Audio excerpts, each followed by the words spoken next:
¿Alguna vez han escuchado la expresión histórica "la mujer del César no solo debe serlo, sino parecerlo"?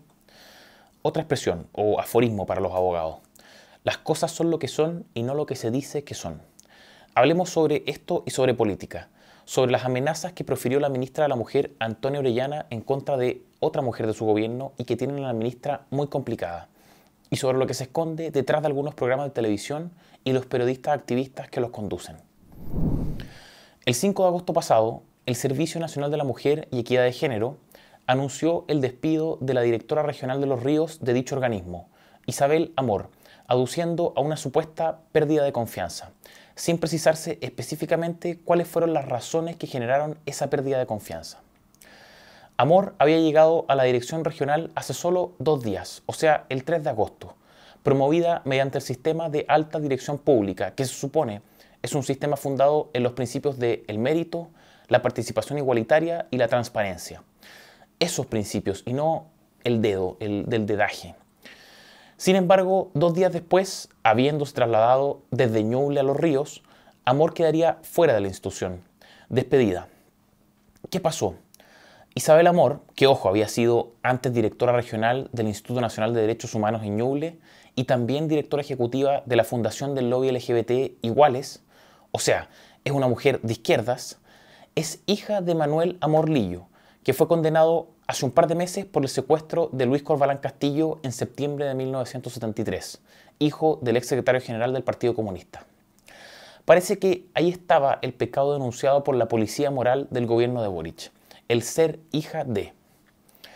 En fin, luego de su despido, Isabel Amor declaró en sus redes sociales que esto, el despido, había sido, la cito, sin duda por tener un padre condenado por violaciones a derechos humanos. Los días pasaron, Amor continuó haciendo ruido, dando entrevistas en diversos medios e insistiendo con que su despido no tenía explicación, mientras que en La Moneda imperaba un silencio estruendoso. El Ministerio de la Mujer, de Antonia Orellana, Mutis.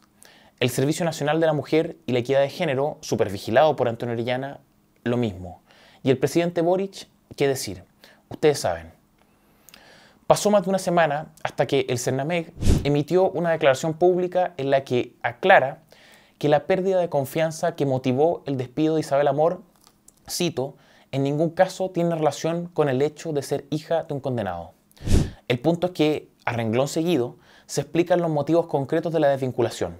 Y miren la sorpresa. Buena parte de ellos están asociados efectivamente con la condena de su padre. Los leo. Dice así el comunicado: la pérdida de confianza en ningún caso tiene relación con el hecho de ser hija de un condenado, sino que obedece a sucesivas omisiones de información relevante y acciones por parte de esta profesional. Entre ellas destacan comentarios desafortunados relativos a la condena de su padre, una nota periodística que aún no era publicada donde relativiza la responsabilidad de su padre pese a existir una condena por violación de derechos humanos ejecutoriada en su contra, y no informar de las dificultades de su relación con agrupaciones de derechos humanos. Esta declaración pública aspiraba a ser una explicación del despido y un desmentido respecto de lo que acusaba Isabel Amor.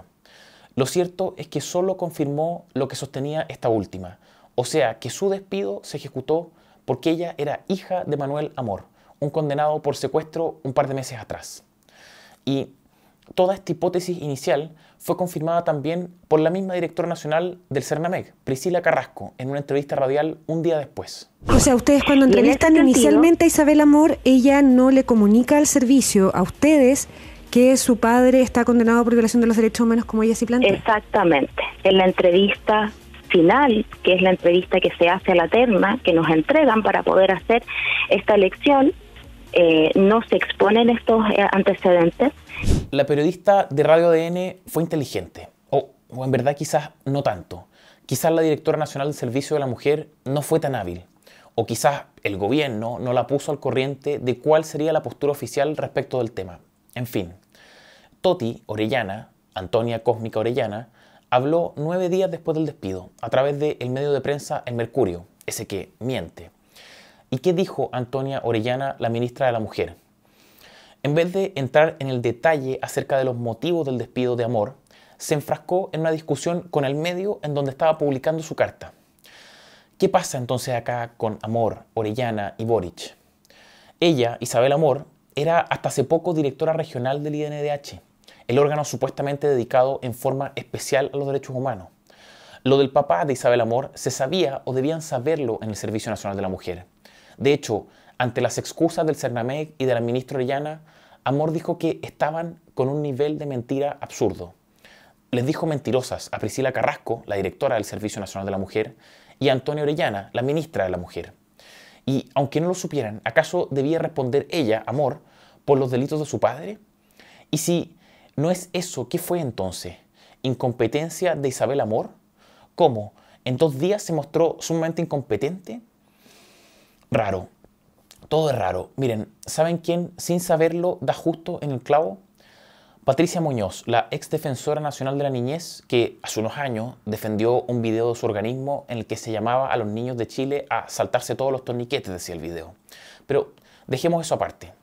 Miren lo que dijo Patricia Muñoz sobre el despido de Isabel Amor. Mira, la verdad a mí me parece esto impresentable.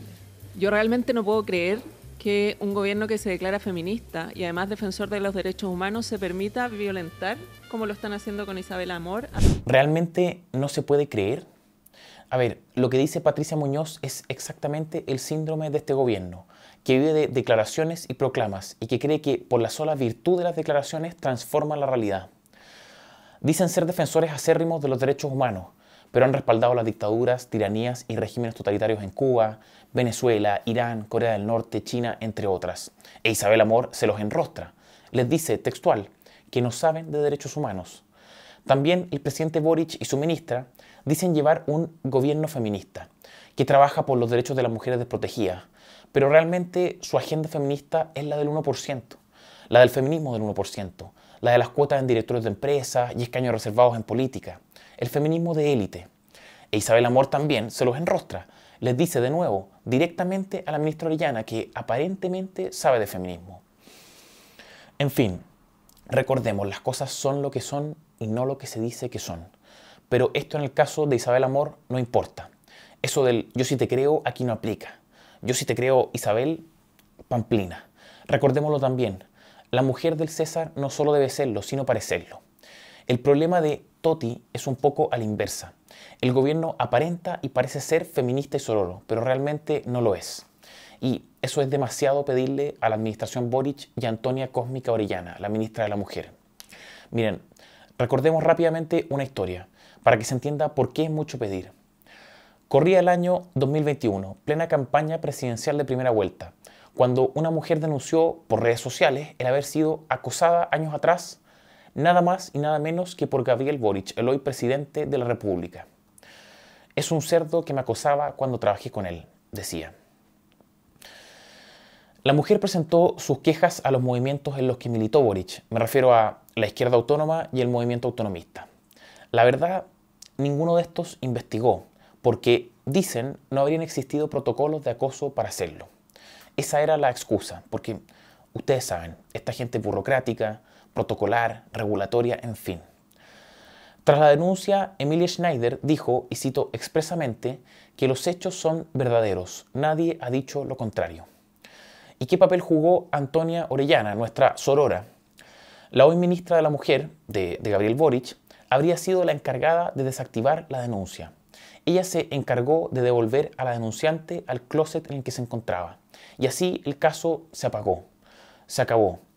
Fue indiferente para Gabriel Boric, que estaba inmunizado del ataque feminista. Fue indiferente para Antonia Orellana y Schneider, porque se trataba de alcanzar el poder, de hacerse de la presidencia a toda costa. Y fue indiferente para el movimiento feminista, porque cuando de un compañero se trata, la sororidad y el yo sí te creo no aplicaban. En este caso no hubo dedo inquisidor, escarnio público, nada.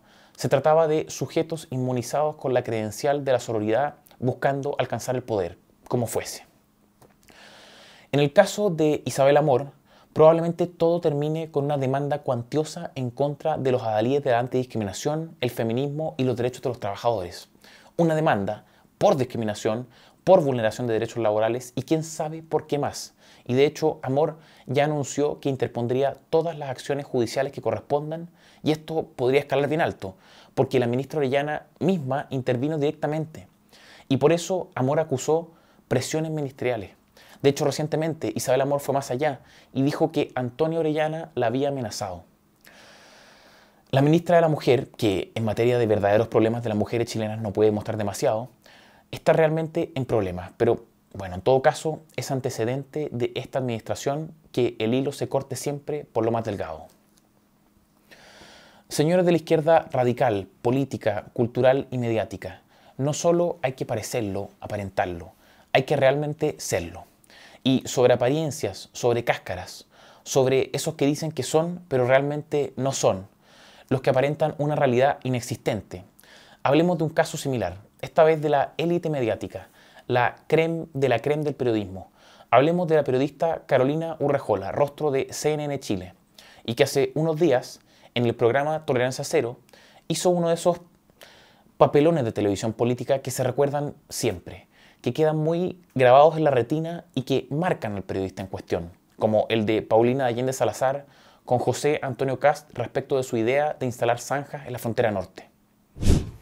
¿Cómo puede ser que usted proponga una zanja siendo uno, cristiano, dos, hijo de un inmigrante? ¿Le hubiera puesto una zanja a su papá cuando llegó con su mamá y con su hermano? Esto fue en 2021. José Antonio Kast proponía algo de todo sentido común, en lo que tenía absoluta razón. Una medida que, por supuesto, no era suficiente, él mismo lo reconocía, pero sí muy necesaria. Y la periodista, beata, elevada en su cajón de manzanas, con esa indignación pseudo-moral y algo venenosa que la caracteriza, le achacaba a Kast su religión para provocar un determinado efecto en el electorado. Y esa no fue la peor parte siquiera. Y por supuesto que cuando Boric estuvo ahí no hizo lo mismo. Pero en fin, vamos con el episodio reciente entre la periodista Carolina Urrejola e Iván Poduje, candidato a la alcaldía de Viña del Mar. ¿Cuál era el contexto de todo esto? La participación del candidato en un programa de entrevistas diseñado por y dirigido para la élite de nuestro país por un canal de televisión, por CNN. ¿Y cómo partió todo? ¿Qué tal anda eso? Muy bien, muy motivado, hemos tenido un apoyo importante, ha sido difícil porque... Sablazos van, sablazos vienen. La entrevista estaba recién partiendo. Si se fijan, la música inicial del programa seguía sonando. Y el invitado Iván Poduje no llevaba más de 5 segundos hablando, presentándose, cuando el periodista, en este caso Fernando Paulsen, ya lo interrumpía. Muchos razonablemente podrán pensar que fue una interrupción en buena onda. Y sí, la verdad es que podría serlo. El asunto es que desde ese momento Paulsen instaló el marco mental de la entrevista. Enmarcó la entrevista, encuadró a Poduje en la idea del candidato de las peleas, el que los habría sacado a todos a codazo y que finalmente se habría impuesto. Y esto suele hacerse por parte de los medios de comunicación y en algunos casos es más letal que en otros, como en este. ¿Y por qué? Porque Paulsen y CNN se valen de su categoría de medio tradicional para intentar proyectar una supuesta reivindicación del derecho ciudadano a informarse verazmente. Es parte de su negocio, es su impronta en las comunicaciones. ¿Y cómo lo hacen? A través de su medio.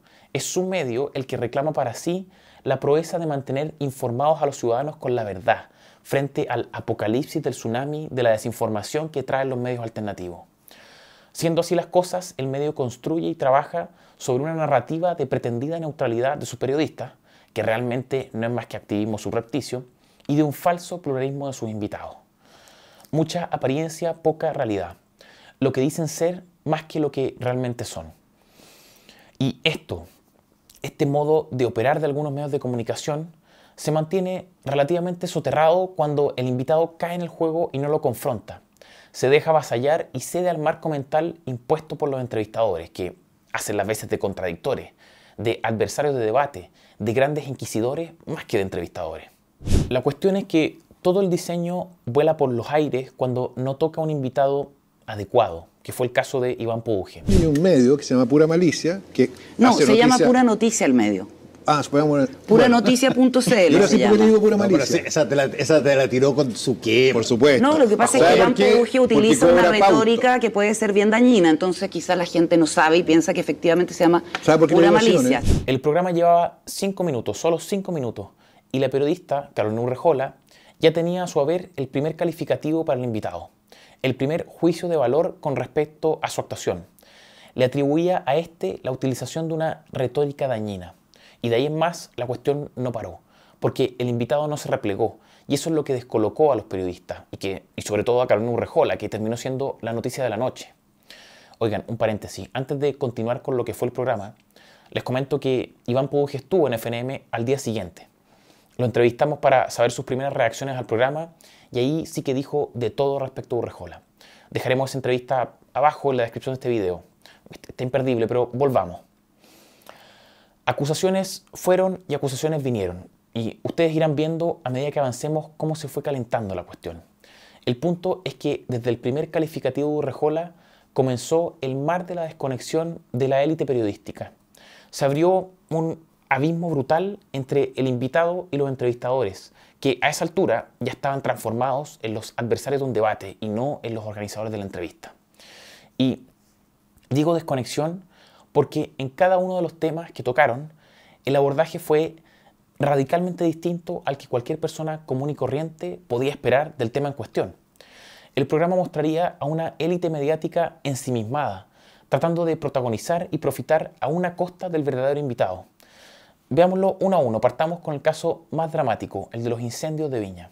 Y sobre el particular, dice la directora nacional de Senapred, cabe señalar que este servicio no registra antecedentes en relación a lo consultado asociado a supuesto plagio del Plan Comunal de Emergencia de la Municipalidad de Viña del Mar. De este modo, este organismo cumple con otorgar la información requerida. Eso es lo que informó Senapred a la comisión. Una información muy selectiva. Yo le voy a contar quién lo sumarió. ¿Sabe quién sumarió al funcionario, no?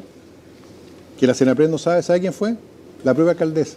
Entonces debería informarse mejor. Ustedes, me imagino, habrían esperado que el foco de la discusión sobre los incendios estuviera en la responsabilidad por los cientos de personas trágicamente fallecidas. ¿Quiénes debían responder? ¿Qué es lo que falló? ¿Qué cosas deberían cambiar? ¿Qué cosas podría hacer el futuro alcalde de la ciudad, fuera Ripamonti o Poduje, para evitar que aquello se repitiera? ¿Eso o no? Es lo que todos habríamos esperado de esta conversación. Pero no. Urrejola prefirió quedarse en la discusión de si había o no había plagio del Plan Comunal de Emergencia y de si el invitado mentía o no al decir que lo había, de si Senapred tenía la razón o por el contrario el sumario de la misma Ripamonti respecto a un funcionario eran prueba del plagio. Dedicarle tiempo de ese prestigioso espacio de televisión a quienes por irresponsabilidad, desidia e indolencia de sus autoridades murieron en una catástrofe era demasiado pedir. Y este estilo de programa continuó. Veamos otro tema, las tomas de terrenos, las ocupaciones ilegales de propiedades ajenas en Viña del Mar, que es un temazo. Usted puso aquí, habló de las tomas, una situación que es muy grave en Viña. ¿Qué va a hacer usted exactamente? ¿Qué va a hacer con las tomas?, preguntó la periodista, esta vez Paula Escobar.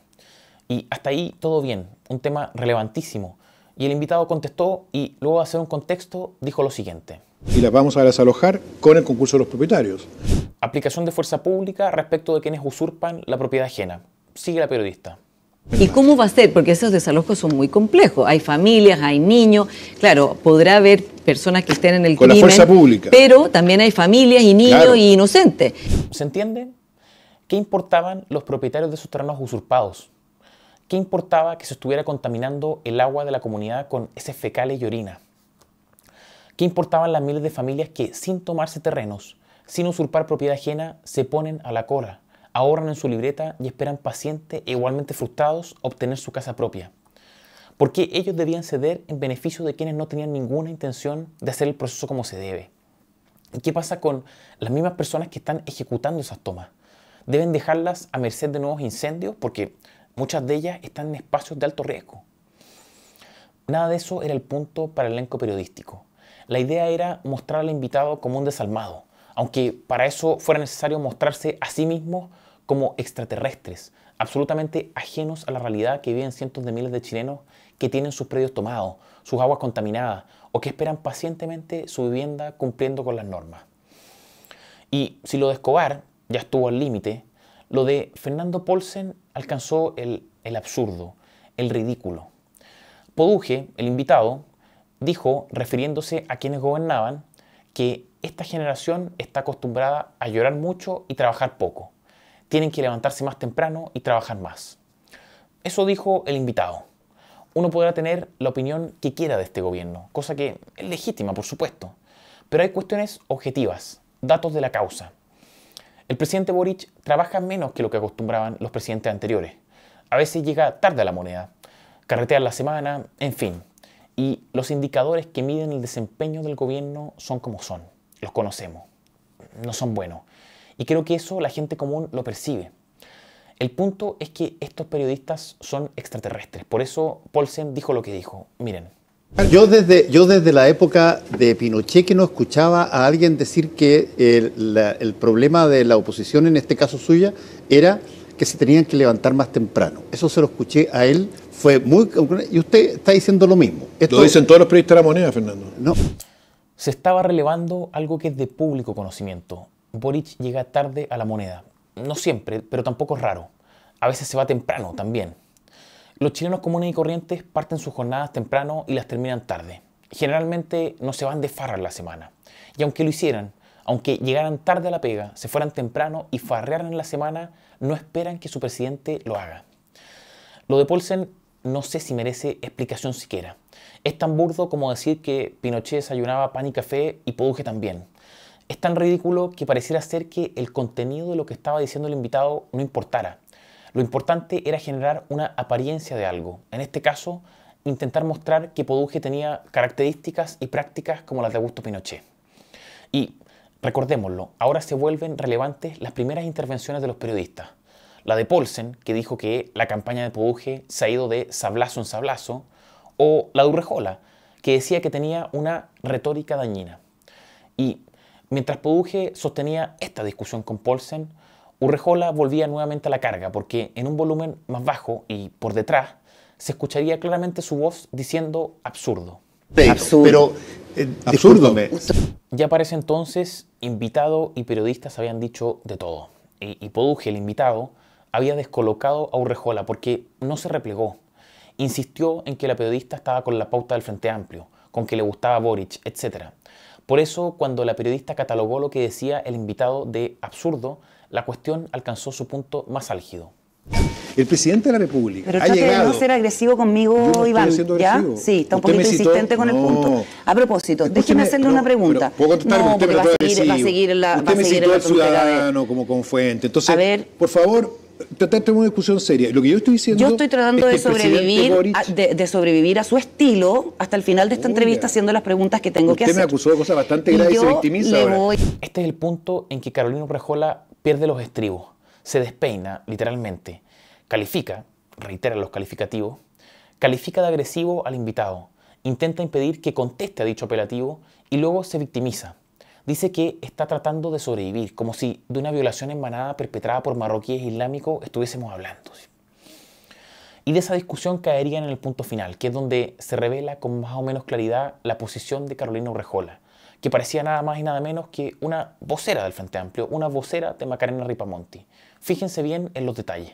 Entonces usted lo que dice es que efectivamente no hizo el trámite de la declaración jurada ante notario. Lo dice el Y CERVEL. se lo pregunto, claro, no, el CERVEL objeta por esa razón, Sí. pero lo que dicen desde el municipio, y lo ha dicho la alcaldesa, es que efectivamente tiene el documento que aparece con el timbre notarial. Pero el CERVEL dice otra ¿Cierto? cosa. ¿Qué es lo relevante acá? Que la periodista señala que es el invitado el que dice que Ripamonti no cumplió con un trámite, cuando la verdad es que el invitado solo se está haciendo eco de lo dicho por la autoridad competente, por el CERVEL, y que no es otra cosa que la candidatura de la actual alcaldesa, Macarena Ripamonti, fue rechazada porque no presentó todos los documentos que se requerían. No se trataba de una opinión o un invento del invitado, sino de un acto administrativo del Servicio Electoral de Chile. El punto es que a esa altura lo de Urrejola no tenía caso, tanto así que en lo siguiente la periodista le pregunta al invitado si es que se disculparía en caso de que el CERVEL deje sin efecto el rechazo de la candidatura a Ripamonti. ¿Se entiende? A ver, un dato. El 97% de los candidatos que solicitó la inscripción de su candidatura cumplió exitosamente con todos los requisitos. De los más de 1.500 candidatos a alcalde, solo 49 cometieron el error de Macarena Ripamonti. El 3%, Ripamonti incluida, se equivocó en la presentación y por eso el CERVEL le rechazó las candidaturas. Pero acá resulta que es el invitado el que debe dar explicaciones y pedir disculpas en el escenario hipotético de que la misma autoridad deje sin efecto su propia decisión. ¿No es esto un poco insólito? Bueno, y si por si todo eso fuera poco, fíjense ustedes que lo de Ripamonti es más escandaloso, porque en el video que ella publica explicando el rechazo de su candidatura, no solo no reconoce su responsabilidad, sino que se justifica diciendo que son cosas que pasan.